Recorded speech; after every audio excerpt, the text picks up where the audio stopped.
Hello and welcome to the How to Live in Denmark podcast.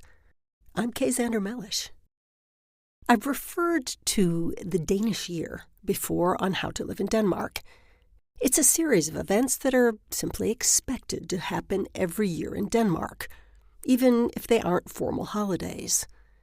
In 2025, I'm going to try to do a podcast every month about aspects of the Danish Year and how they fit into the overall context of where Denmark is coming from and where it's going. September is when fall sports season starts in Denmark. The Badminton League begins, so does volleyball and basketball and hockey. Most importantly, the handball season kicks off. And while I'm not a handball fan myself, I always know when that season is underway because my otherwise mild-mannered downstairs neighbor begins screaming at the flat screen, cheering on or scolding Denmark's handball girls or handball boys. The teams are equally popular in Denmark. Team handball was invented in Denmark, and like design, it's a national passion. Danish teams have won several world championships and many Olympic gold medals. Football, otherwise known as soccer, is popular too in Denmark, although given the international competition, it's a bit harder for little Denmark to win big championships. The Danish national team did win a European championship in 1992, something any Danish man over 40 will be happy to discuss with you in great detail. Right now, there are more than 300,000 registered football players in Denmark, if you count amateur, pro, and semi-pro teams. The population of Denmark is 6 million. That means 1 out of every 20 Danes is on a football team. Danish athletes are not especially rich, and the ones who do make big money have tapped into markets outside of Denmark. The most famous is badminton player Viktor Axelsen. Since badminton is most popular in Asia, Viktor Axelsen learned fluent Mandarin Chinese. There are a lot of endorsements in the Chinese market. The golfing Højgaard twins, Rasmus and Nikolai, make their money on the international golf circuits, in particular the PGA.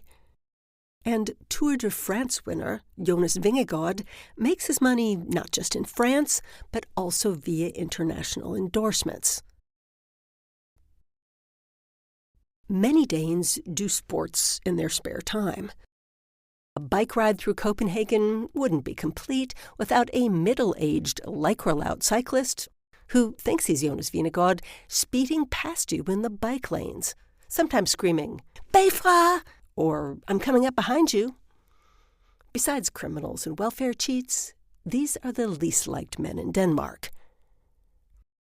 Many Danes are involved with what's often described as hyggesports, where the win or the loss isn't as important as the beers with your buddies or pasta with your girls afterwards.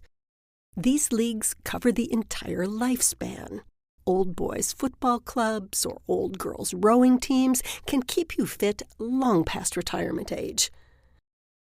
Schools in Denmark do have physical education classes under the old Viking word idræt, but they rarely have school sports teams. Sports are played through clubs, mostly amateur clubs, which is nice for the kids because if they don't have many friends at school, they can make different friends at their sports club. These clubs are part of a huge network connected to Team Denmark, which is a government project to create Denmark's future sports stars. It's always funny to me that there is so much support for elite sport development in a country that is so keen on Jante Law. Under Jante Law, the idea is that no one should think themselves better than anyone else. You see this in Danish working culture, and you also see it in the educational system. Smart kids in Denmark don't get a boost. They're expected to just attend ordinary classes and help their slower classmates. There are very few gifted and talented programs, and unlike Germany or the UK, Denmark doesn't academically track children when they're 10 or 11, sending the smartest to more challenging academic programs. In fact, in Denmark, you can get away with messing around and doing very little in school until your second year of high school, gymnasium, around age 17 or 18, and then buckle down and end up finding yourself in med school or the International Business School, two of the most sought-after university programs. But in sport, Denmark begins looking for talent very early. The local sports clubs work with Team Denmark to create a pipeline of talented kids. Team Denmark, which is part of the Culture Ministry, has been around for 40 years, but it constantly updates which sports it supports.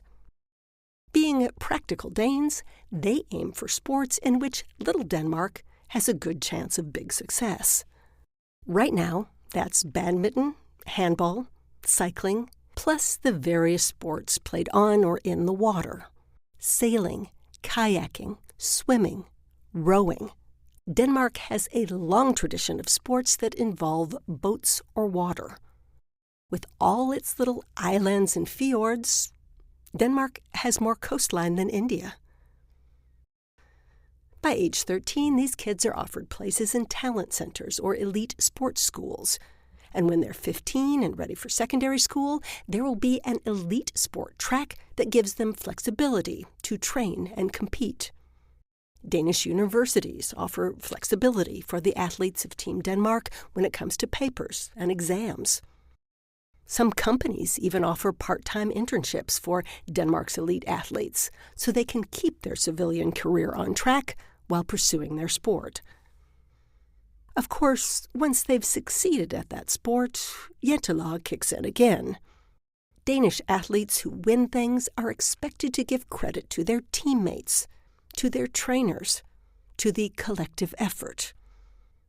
To say things like, well, I was third, I got the bronze, but I could have easily been fourth.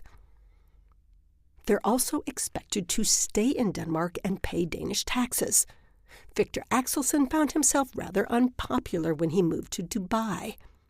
His excuse was the better flight connections to badminton matches in Asia, as well as the dry weather being good for his asthma. But everyone knew the difference between a 56% income tax on top earners in Denmark and 0% in Dubai probably weighed in Viktor's decision. The ideal Danish athlete is probably Michael Laudrup, who played football at the highest levels throughout Europe in the 1990s, but was always very humble about his skills. After he retired, he came back to Denmark, where he now runs a wine business, does some Danish TV commentary, and no doubt pays substantial Danish taxes. This is sporting success in one of the most egalitarian countries in the world. And that's the How to Live in Denmark podcast for this week. You can read all of our episodes of the Danish Year series at howtoliveindenmark.com, where you can also book me, Xander Mellish, for a presentation to your group or organization. Anywhere in the world, I love to travel. Make me an offer. You can also get our books at books.howtoliveindenmark.com. See you next time.